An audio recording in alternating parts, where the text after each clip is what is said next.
Hey everyone, Once Bitten here. Here's another Warhammer Fantasy Battle Report. My Beastmen army against a Goblin horde.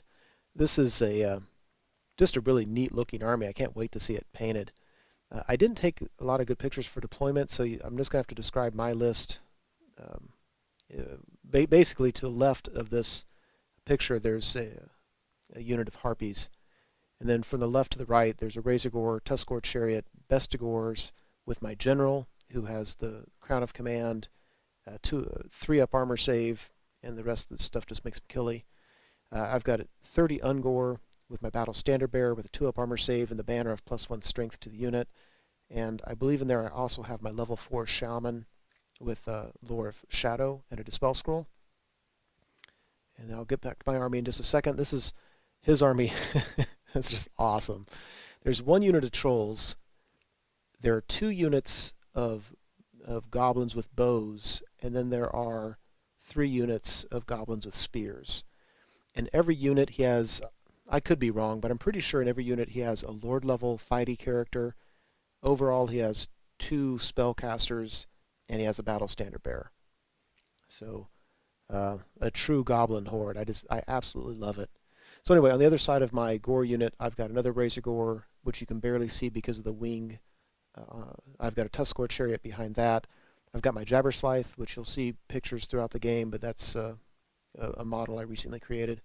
And then some Minotaurs with Musician.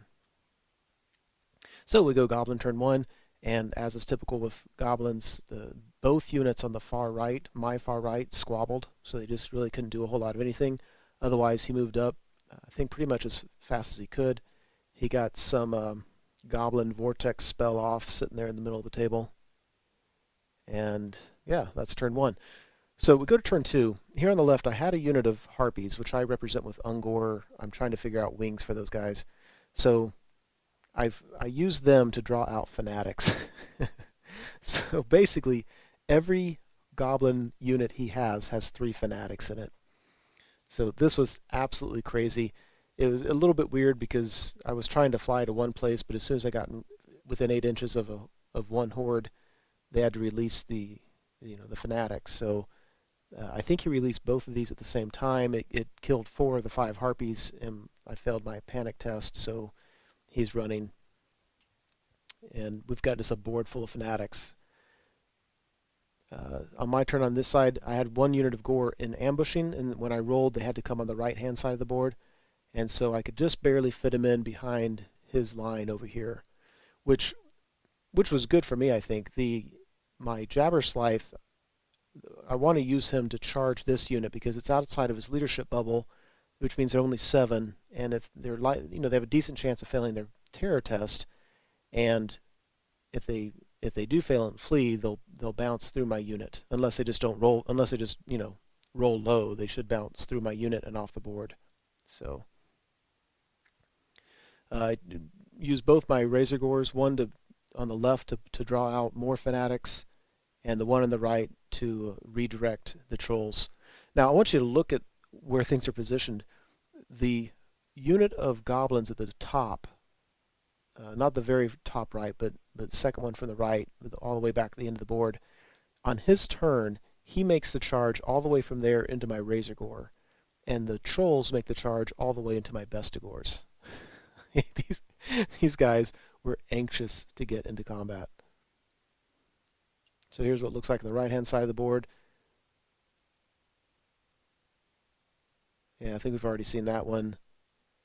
The Vortex shot all the way back through his line, killed, I think, about 8 or 9 goblins.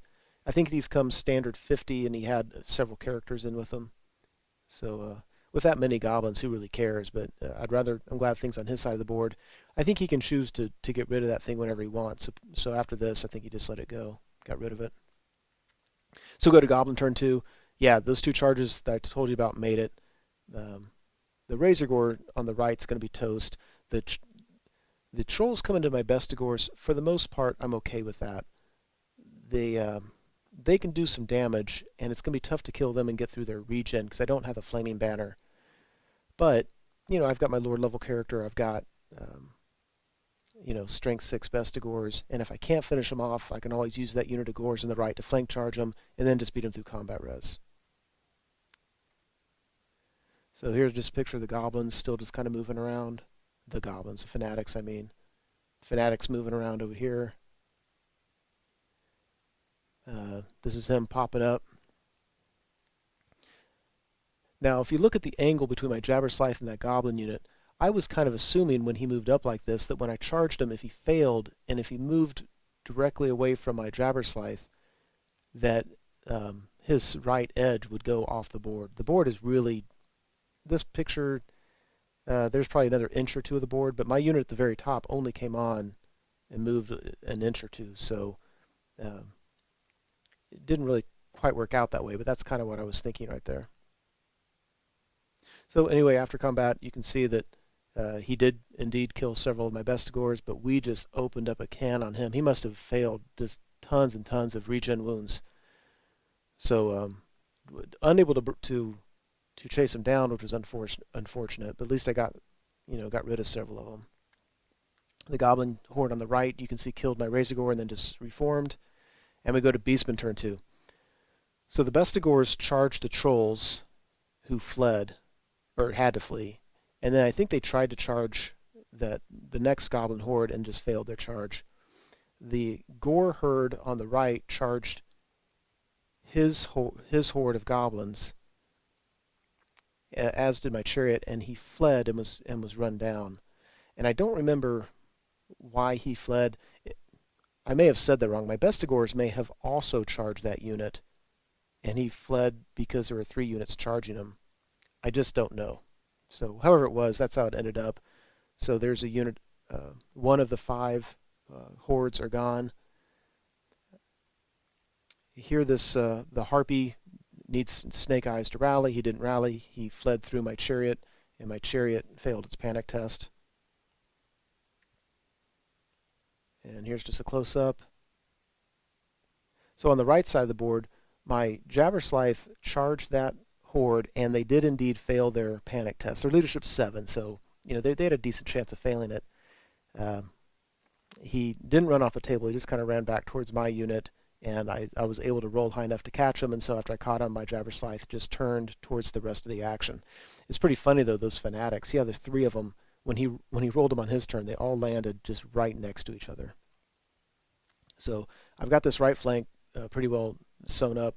The Gore unit that came on the side of the board, though, they are so far away from the action, it's just really a lot of points. It seemed like it might be wasted.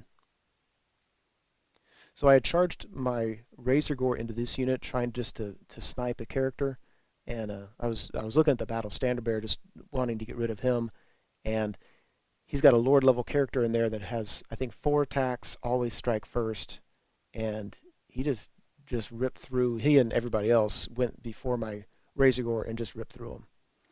And that purple die means those guys are -1 strength, and it didn't matter. So we go to Goblin turn 3. He didn't charge my Bestigore unit, I think because there was a Fanatic in the way when he went to declare charges. So I think that's why they didn't charge. They're just sitting waiting around. His darn trolls did rally, which was, I felt, unfortunate. And over here, one or both of these hordes squabbled and really couldn't do a whole lot. So I mean, that's the dangers of playing orcs and goblins. They just do funny stuff like that. But it's got to be really discouraging when you're trying to get these units in combat and they're squabbling. So just a picture of where some of the Fanatics are over here. And we go Beastmen turn 3. So yeah, I'd go ahead and charge my Bestigore unit into his unit. I consider this unit his main one because his Battle Standard Bearer, his General, and he's got at least 1 spellcaster in there. So I'd rather dual charge him, but if I'm only going to charge him with 1 unit, I think my Bestigores are a pretty good way to go. And keep in mind, those guys are only strength 2 right now against my toughness 4. So my chariot decided to rally, which I thought was nice. Otherwise, I've brought my Minotaurs around to try to get in the fight somewhere, and move my Gore unit around. And otherwise, I could fly my Jabberslythe over to set up a flank charge, and otherwise my gore just trying to get in the fight somehow, some way. So after combat, so I'm in a challenge with his general and my general. I've got a Beast Lord general, and I do no wounds on him, and he does 2 wounds on my general. And he has a potion of strength, which he forgot to use this turn too. So that was just 4 attacks, always strike first, and he does 2 wounds on my guy. So my Beast Lord's getting embarrassed by this little Goblin, which I thought was kind of funny. Go to Goblin's turn 4. Really not a whole lot he can do. Over here, his trolls are behind his units, and they're not close to anybody, so they just moved up a little bit. This stupid vortex thing goes off again. It actually nicked my BSB, and I had to pass a strength test, I think it was, and he passed. So, and after that, these guys, I don't know what spell went off on them. I want to say it might have been something that gave them poisoned or something like that. I'm not sure, but whatever it was, it did very well. You notice my general is dead. This Goblin level Lord just slapped my guy around. I didn't do a single wound on him, and he killed my general. Just shameful. Shameful. So we go to Beastman turn 4. Gore unit charges in to help out with that fight. My Jabberslythe comes into the flank to help out. My Minotaurs did not charge that Fanatic they're next to. They just moved up really close to it. Figure if he's going to scatter into me, he's going to do it regardless, and if he scatters away, I want to get it into the fight somewhere. So there's another picture. That's probably the best picture I have of the Jabberslythe. It'll look better when it's painted, but I don't know when that's going to be. So fairly important battle going on here.